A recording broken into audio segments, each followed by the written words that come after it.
It was like, okay, he tapped him on the shoulder and he scared him to death. And he's like, oh my God, I'm so sorry. My hearing aid wasn't in.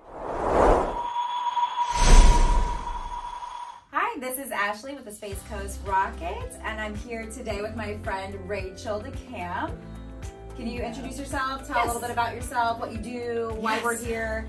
Absolutely. Thank you, Ashley, for inviting me. I'm so excited to be here today just to kind of talk about what I do. But my name is Rachael Decamp, and I am the owner of Rocket Association Management, and I also am a licensed realtor and a licensed camp, and I work with RLO Real Estate Group. Amazing. And where is that located? So we are in Satellite Beach. Satellite Beach, Florida is where our home is, but we manage throughout Brevard County. So I am mobile. I live in Port St. John, love my community, and I travel all throughout Brevard providing management services. Awesome. Okay, well, tell us a little bit about what property management is, why people should hire a property manager. Absolutely. Yes. I mean, although rental income is really great, here in Florida, our rental rates are really good. They're actually dropping in this economy, and I think that's natural in this type of setting with a kind of a decline in our real estate market. So it follows the trends of sales. Having a manager is going to put a professional connection between you and your tenant, and it provides more of a disciplined lease relationship, because we all know tenants can be great, but tenants can be challenging sometimes. The most important thing is here in Florida, our tenant laws are very for the tenant. They really, they really protect tenants' rights more than the owners. And so when you're an independent owner, do you study the law? Do you study compliances? Do you study rights and responsibilities of owners and tenants? No, but you just want that extra income. Exactly. But what comes with that is people don't know that if they don't pay their rent, nothing happens. You just sit there, but you can't. You have to actually engage in certain certified notices, and you have to engage in the policy to get the tenants to pay, and also to take care of your homes.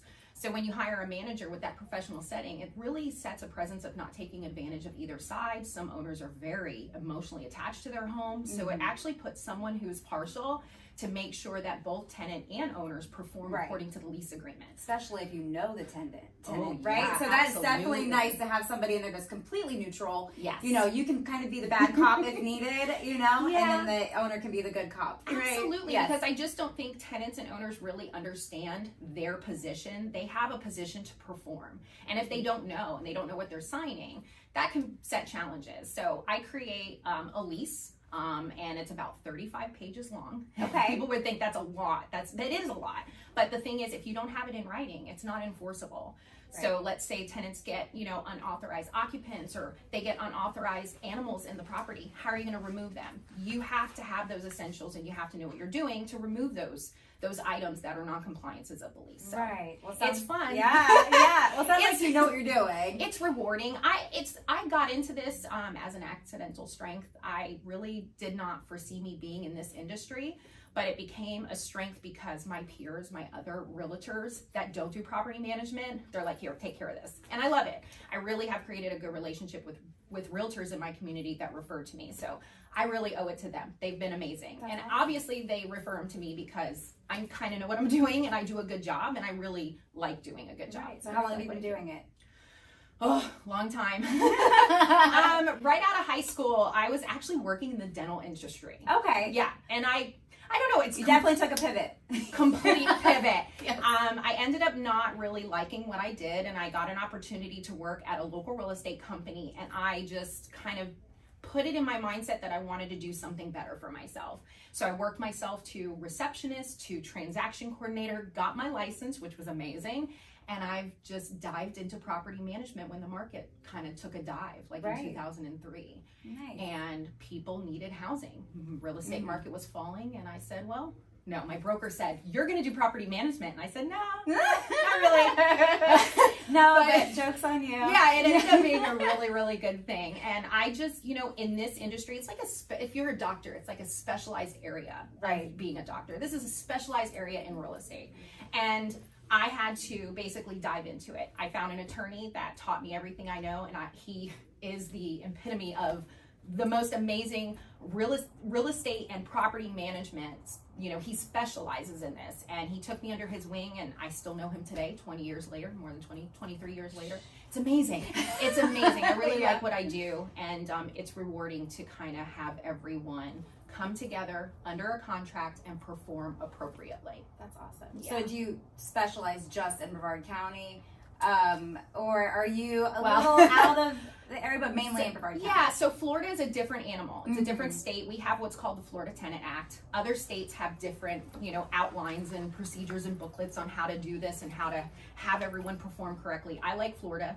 More rights for tenants, as I told you, but I like the fact that it's very disciplined here in Florida, and it creates a very good disciplined relationship between that owner and that tenant.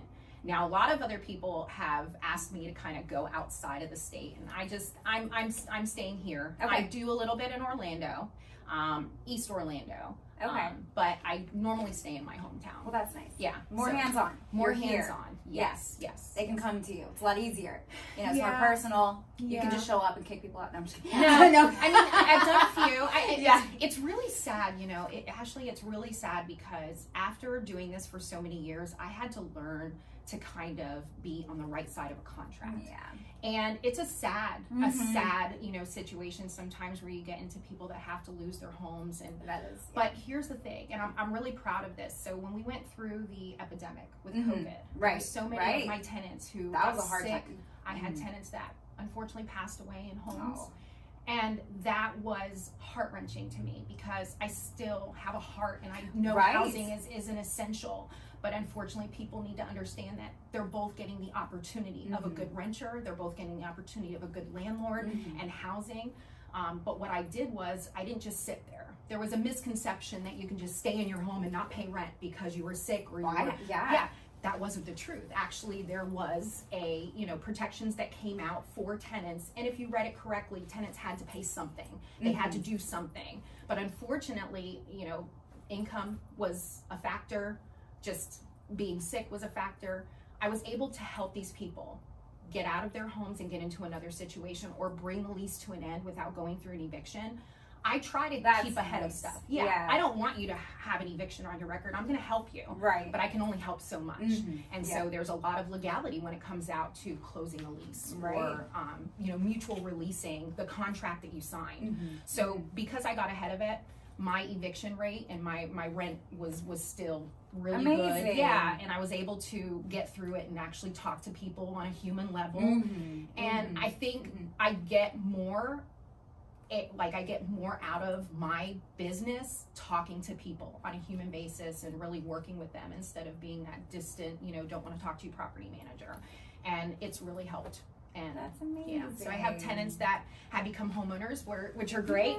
Yeah. And I've had a tenant that was with me for a long time, and when they bought their home and they needed to move on, they hired me. Aww. So it comes back to you in full circle. That's amazing. So it's been great. Yeah, absolutely. Was there anything else you would like to share with our viewers? Yeah, so I actually own Rocket Association Management, and that's just management on a bigger spectrum. So I manage associations. So I'm your Karen. I love being a Karen. I'm not going to use that as a derogatory statement. I love being a Karen. And that's because, you know what? Karen's got a bad reputation because people just don't understand when they buy in an HOA or an investment condo. Right. A lot of times they don't look at their rules. They don't look at their covenants of ownership. So when you buy a property in an HOA, read everything. Have your agent investigate, get all the rules and regulations and things that you're responsible for, because I think it's a lot of miseducation and unawareness. And I think agents would do a better job if they did that, if they really did a good job on getting all the information and did their due diligence. Then they would understand, Those are great tips. Yes. And I love working with associations, but it's a lot. It is stressful. It's not for everyone. You have to have a very tough. You have to have a passion for it. You have to have a passion for it, and it's very tough. You have to be a mediator. You have to be a bouncer. You have to be a counselor. It's fun. It's fun. I really like my minimal management. I like my individual properties. I like an owner and a landlord, and there's still a lot of hats you wear even with that. Yeah. absolutely, Yes. absolutely. Yes. But I love doing this, and I just want everyone to know that I'm still here and I'm ready to take on clients. Yes. And What are you looking for? What is so? Yes. Yeah.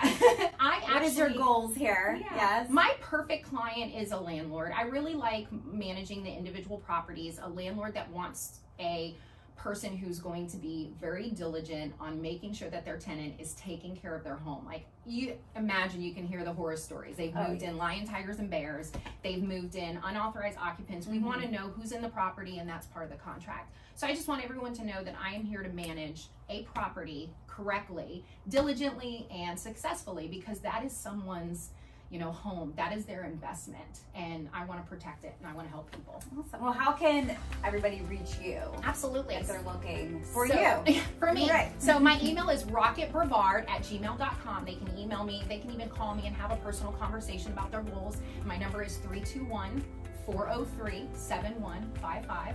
And I look forward to talking to anybody that's looking for management under RLO and association management with Rocket Association Management.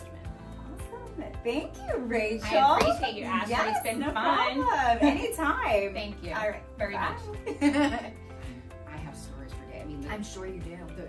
the one that really hit me was during COVID, when I found a young man. He was passed away in his condo, and That, yeah.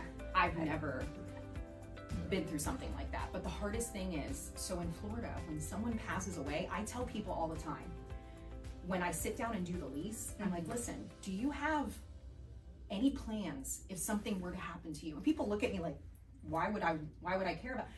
The reason I care is because in Florida, because we're a retirement state, there's laws that are really protective of the property and not for the person itself.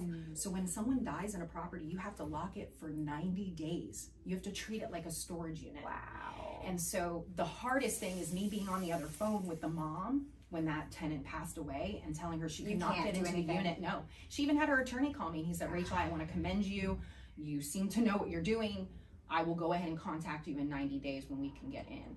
But she wanted his wallet and all kinds of things. And I wasn't going to turn that over just because I want to, yes. Right. But like, I'm the one on the phone crying, you know? Oh. Yeah, it was awful. Yeah. Well, thank you for all you do.